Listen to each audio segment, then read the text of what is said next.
Urdu and Hindi stories میں خوش آمدید دوستوں۔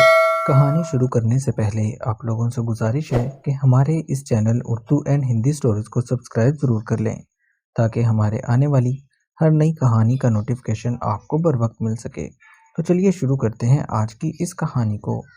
میرا نام عائشہ ہے اور میری چھوٹی بہن کا نام آمنہ۔ پیسے نہ ہونے کی وجہ سے میں نے اسکول میں پڑھنا چھوڑ دیا تھا، لیکن میری چھوٹی بہن ابھی بھی اسکول جایا کرتی تھی۔ میرے ابو بازار میں پھل بیچا کرتے تھے۔ ابا جان بہت زیادہ محنت کر کے میری چھوٹی بہن کو پڑھانا چاہتے تھے، لیکن میری چھوٹی بہن عجیب حرکتیں کر رہی تھی۔ اسکول جانے کے بہانے گھر سے باہر چلی جاتی اور سارا دن گھر سے باہر رہتی تھی۔ شاید اس نے کسی سے دوستی کر لی تھی۔ اس کی عمر بھی کچھ زیادہ نہیں تھی، اس کی عمر تقریباً 16 سال تھی۔ مجھے اپنی چھوٹی بہن کی بہت زیادہ فکر تھی کہ کہیں وہ خراب نہ ہو جائے، لیکن میرا ڈر یقین میں بدل رہا تھا جب میں اس کی ایسی حرکتیں دیکھ رہی تھی۔ ایک روز میری بہن اسکول پڑھنے گئی تو واپس گھر ہی نہیں آئی، یہاں تک کہ شام ہو گئی۔ میری ماں اور میں اس کا مسلسل انتظار کر رہے تھے، مگر وہ ابھی تک گھر واپس نہیں لوٹی تھی۔ اس روز میرا دل بہت زور سے دھڑک رہا تھا۔ میری ماں بھی بہت زیادہ پریشان ہو رہی تھی۔ ضرور میری چھوٹی بہن کے ساتھ کوئی مسئلہ پیش آیا ہوگا، یہاں تک کہ اب مغرب کی اذان ہونے لگی تھی، لیکن میری بہن ابھی تک واپس گھر نہیں لوٹی تھی۔ میرے ذہن میں گاؤں کے وڈیرے آ رہے تھے، کیونکہ وہ بھی اکثر لڑکیوں کو اغوا کر لیا کرتے تھے۔ بہت سے لوگوں نے ان کے خلاف درخواست بھی دے رکھی تھی، لیکن آج تک ان کے خلاف کوئی احتجاج نہیں ہوا تھا۔ مجھے بہت زیادہ ڈر تھا کہ کہیں میری بہن کو بھی انہوں نے اغوا نہ کر لیا ہو۔ میری ماں بہت زیادہ پریشان ہو رہی تھی۔ میری ماں مجھ سے کہنے لگی، بیٹا میں تمہارے ابا کو کیا منہ دکھاؤں گی؟ گلی محلے کے لوگ بھی ہم سے سوال کرنے لگے کہ وہ لڑکی کہاں گئی۔ امی کسی کی بات کا کوئی جواب نہیں دے رہی تھی، بلکہ چپ کر کے ان کی باتیں سن رہی تھی۔ میری بہن کو گھر سے گئے ہوئے تقریباً 3 دن گزر چکے تھے، وہ ابھی تک گھر واپس نہیں آئی تھی۔ اب جب بھی کوئی مجھ سے میری امی سے آمنہ کے بارے میں پوچھتا تو ہم گھر والے یہی کہتے کہ ہم نے اس کی شادی کر دی ہے۔ میری بہن کی ہمیں ابھی تک کوئی اطلاع نہیں ملی تھی۔ ادھر محلے والوں کو بھی ہم پر شک ہو گیا تھا کہ شاید ہم جھوٹ بول رہے ہیں۔ گلی محلے میں ہر کسی کے منہ پر ایک ہی بات تھی کہ شاید لڑکی بھاگ گئی ہے۔ ایسی باتیں سن کر میری امی بہت زیادہ پریشان ہو رہی تھی۔ ہم سب گھر والوں کی عزت خاک میں مل گئی تھی۔ میرے ابا جان بھی گھر سے باہر نہیں نکل رہے تھے۔ ابو کو بھی لوگ طرح طرح کے تانے دے رہے تھے۔ دن ایسے ہی گزرتے جا رہے تھے۔ میری بہن کو گھر سے گئے ہوئے تقریباً 5 برس بیت چکے تھے۔ ابھی تک اس کا کچھ پتہ نہیں چل رہا تھا۔ ہم سب گھر والوں نے یہی سمجھا کہ شاید وہ مر چکی ہے۔ ایک روز میں اکیلی بازار جا رہی تھی کہ اچانک میری بہن مجھے دکھائی تھی۔ جیسے ہی مجھے اسے بات کرنے کا موقع ملا تو میں نے اس سے پوچھا کہ تم کہاں رہتی ہو؟ ہم سب گھر والے تمہاری وجہ سے بہت زیادہ پریشان رہے ہیں۔ میری چھوٹی بہن مجھ سے کہنے لگی، تم اس بارے میں بات مت کرو ورنہ تمہیں بھی بہت زیادہ دکھ ہوگا۔ میرے بہت زیادہ اصرار کرنے پر میری بہن مجھے سب کچھ بتانے لگی۔ اس کی آنکھوں سے آنسو رواں ہو گئے۔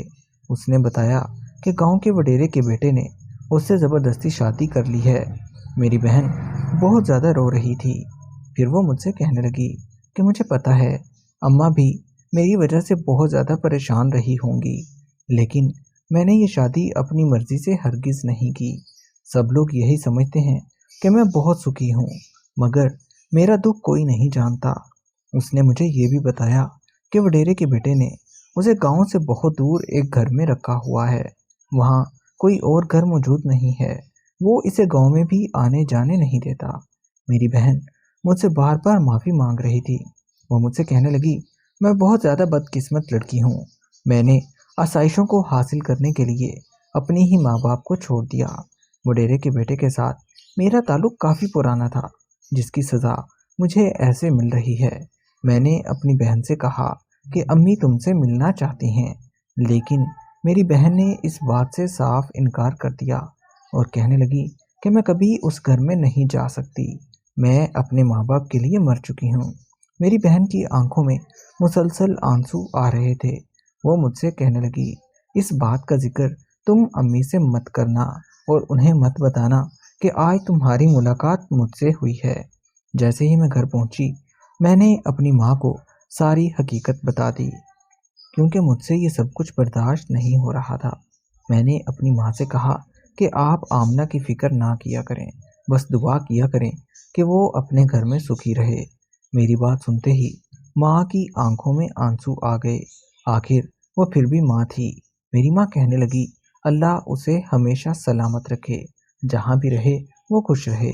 رات ہوئی تو جیسے ہی میرے ابا گھر آئے، میری امی نے سارا واقعہ میرے ابا کو بتا دیا کہ وڈیرے کے بڑے بیٹے نے زبردستی ہماری بچی سے شادی کی ہوئی ہے اور ہماری بیٹی ابھی تک زندہ ہے، بلکہ وہ مری نہیں ہے۔ یہ بات سنتے ہی میرے ابا جان بہت زیادہ غصے میں آ گئے۔ انہوں نے گاؤں کے کچھ لوگوں کو اکٹھا کیا اور انہیں سارا ماجرا بتا دیا۔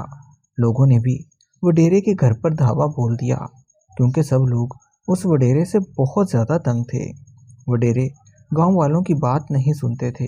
گاؤں کی جو لڑکی بھی انہیں پسند آتی وہ اپنے ڈیرے پر بلوا لیا کرتے تھے۔ یہی وجہ تھی کہ سب لوگ گاؤں والے اور وڈیرے کی وجہ سے بہت زیادہ پریشان تھے۔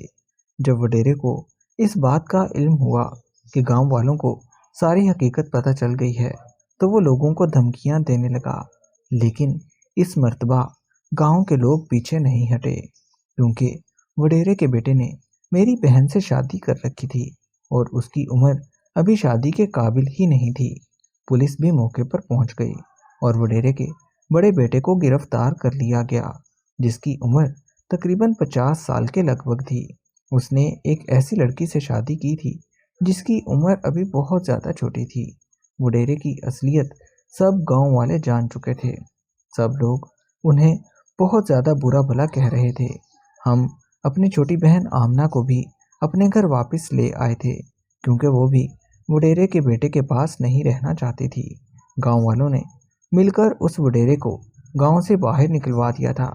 وڈیرے کے گاؤں سے باہر جانے کے بعد سب لوگ بہت زیادہ ہنسی خوشی کی زندگی گزار رہے تھے۔ گاؤں کی لڑکیاں بھی اب بہت زیادہ خوش تھی، کیونکہ انہیں اب کسی لڑکے کا ڈر نہیں تھا۔ کہانی کے آخر میں یہ بات ضرور کہنا چاہتی ہوں، معاشرہ جیسا بھی ہو، احتیاط ہمیشہ لڑکیوں کو کرنی چاہیے۔ ماں باپ کی نافرمان بیٹیاں سب کچھ پا لینے کے باوجود بھی اپنا دامن خالی رکھتی ہیں، معاشرے میں ان کی کوئی عزت نہیں رہتی۔ اس لیے لڑکیوں کو چاہیے کہ کوئی بھی قدم اٹھانے سے پہلے 100 بار سوچ لیں۔ آمنہ کی حرکتیں اگر ایسی نہ ہوتی تو ہمیں بھی یہ دن دیکھنا نہ پڑتا۔ دوستو، ایسی ہی مزید کہانیاں سننے کے لیے ہمارے اس channel Urdu and Hindi stories کو سبسکرائب ضرور کر لیں۔ ہماری ہر کہانی سبق آموز ہوتی ہے۔